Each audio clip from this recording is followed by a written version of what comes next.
Le site internet de l'OTR, ce vendredi-là, n'a pas répondu. Et problème de connexion au niveau de Ilakandi, je ne sais pas si c'est en général, mais les usagers se sont retrouvés avec 5 à 7 km de bouchons à la frontière pendant des heures. Les gens sont restés dans leur voiture pendant des heures. Si la technique... là, voilà, il a... Bonjour chers abonnés. Au Togo, la crise s'aggrave de jour en jour. La restriction d'Internet frappe directement les populations. Le gouvernement en subit aussi les affres. La délivrance des laissez-passer à la frontière est interrompue. Pendant ce temps, le port autonome de Lomé, notamment la zone TP3, est complètement désert. Que cache cette situation? Quelles en sont les conséquences pour les citoyens et l'économie nationale? Dans cette vidéo, nous revenons sur les faits, les impacts et les véritables enjeux derrière ces blocages. Restez jusqu'au bout. Abonnez-vous et partagez pour faire circuler l'information malgré la censure. Il y a eu ce vendredi, le 15 août, je pense que c'est le vendredi, une situation un peu compliquée au niveau de Ilakandi pour les usagers de la route. Et cette situation est liée à la connexion. La connexion que tout le monde demande, le rétablissement total et dont le régime fait la sourde oreille. Le 15 août dernier, vous savez que l'OTR a instauré un laissez-passer qu'il faut prendre sur le site de l'OTR pour pouvoir rentrer au Togo. Pour les véhicules qui rentrent dans notre pays, il faut un laissez-passer. Et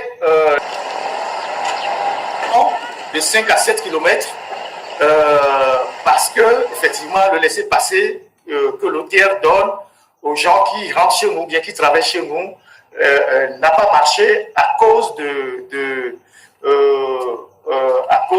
cette histoire de connexion. Ils ont parlé de bugs informatiques, mais c'est beaucoup plus lié à la connexion. C'était à Saint-Vikondi plutôt, ouais, Saint-Vikondi du côté togolais. Et donc voilà comment le pays fonctionne au ralenti. Voilà comment notre pays fonctionne.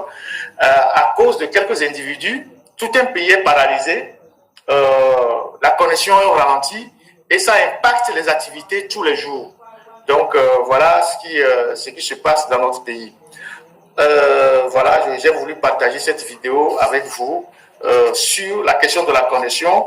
Et il y a Frontline Defenders, une organisation de droits de l'homme basée à Dublin, dont nous sommes plusieurs à être membres, qui a sorti un communiqué pour dénoncer les restrictions liées à la connexion dans notre pays et demander aussi la libération de Foris Sativi. Ce communiqué, nous l'avons partagé sur notre site internet par un article. Et je pense que de plus en plus de voix s'élèvent pour interpeller les autorités togolaises sur la question de la connexion, parce que c'est une violation des droits des citoyens que de restreindre la connexion et d'empêcher les gens de travailler normalement. Il y a aussi les activités au TP3 qui sont également au ralenti. Les activités au TP3 qui sont également au ralenti. Je vais vous montrer quelques vidéos. TP3 qui est généralement bondé de monde, ou quand vous allez, vous avez des difficultés même à vous frayer un chemin. TP3 aujourd'hui, quand les gens y vont, ils s'asseyent et puis ils regardent. Ils regardent, il n'y a pratiquement pas grand-chose.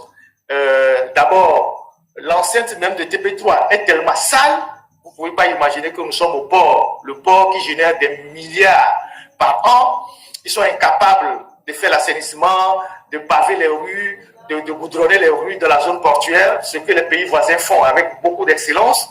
Et donc, le port autonome, la zone portuaire aujourd'hui est la zone la plus sale aujourd'hui de la capitale. Quand il pleut, les gros camions sont dans l'eau, les gens ont des difficultés à circuler, à part quelques rues qui sont goudronnées ou qui sont pavées, qui permettent d'évacuer les marchandises. La grande partie de la zone portuaire est dans une situation désastreuse sur le plan des infrastructures.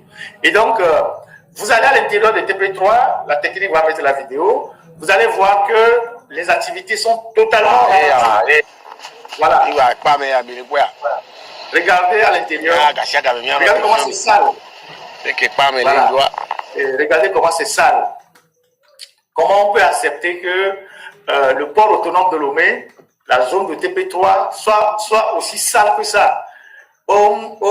c'est-à-dire, ils ne sont même pas capables de mettre les pavés, d'assainir l'intérieur de cette clôture-là. Même l'argent que l'hôtel perçoit à l'intérieur de cette clôture-là, à l'entrée de cette clôture-là, si chaque année, ils essayaient de paver une certaine surface de TP3, je pense qu'aujourd'hui, toute cette zone sera assainie, il y aura des toilettes modernes, il y aura des abris, parce que là, il n'y a même pas d'abri. Les gens sont là à l'air libre. Quand il pleut, les gens se réfugient sous le toit des véhicules et tout ça. Et ça, nous sommes dans la zone portuaire, qui génère des milliards par an, qui génère beaucoup d'argent. Regardez comment c'est sale. Regardez comment c'est sale. On dirait un ghetto. Regardez. Et les gens sont là. Les gens sont arrivés. Il n'y a rien. Activité, les gens sont là, les gens regardent. Ils sont en l'air. Chacun vient s'asseoir. Ça montre aujourd'hui l'état même de notre pays. Comment le pays est mort sur le plan même des activités. Les Togolais ne tirent aucun bénéfice du port autonome de Lomé.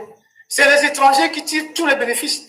Et vous avez le stock vous avez le stock de ciment de Simfaso et Simtogo aussi en partie qui pollue toute cette zone-là. Quand j'étais au Togo, j'ai fait plusieurs émissions sur le ciment qui est envoyé dans tous les quartiers. Et donc, il y a un problème environnemental terrible là-bas. Les gens ont certainement... Et vous savez que le ciment comporte des métaux lourds. Voilà ce que le Togo est devenu. Nous sommes dans la zone portuaire. Et quand vous allez aujourd'hui dans les pays voisins, vous allez voir comment les pays voisins investissent énormément dans la modernisation de la zone portuaire. Et pourtant, on dit que le Togo, c'est le plus grand port en Afrique de l'Ouest, le port en eau profonde, le port qui reçoit tous les bateaux, les grands porteurs. Mais regardez dans la zone portuaire. Si vous prenez la route qui passe devant les grands moulins pour aller vers la Soweté, c'est une route catastrophique. Quand vous prenez la route pour aller à Corée-Sewa, elle est catastrophique. Quand vous prenez la route pour aller vers la zone des TP3, catastrophique. Voilà le pays dans lequel nous sommes. Qui se débrouillent au port, il n'y a pas d'activité. Il n'y a pas d'activité. Certains ont mal pris ça. Donc les gens viennent. Les gens de l'OPR, ils sont devant la clôture. Tu prends l'argent, tu rentres, tu payes 200 francs, 300 francs pour rentrer, que tu as acheté ou pas, tu payes. Et donc, vous avez quelques ferreux qui sont là-bas. Le soir, ils ont l'argent dans leur poche, ils rentrent à la maison et ils vont faire la belle vie avec l'argent qu'ils collectent là-bas. Donc, voilà ce qui se passe au TP3.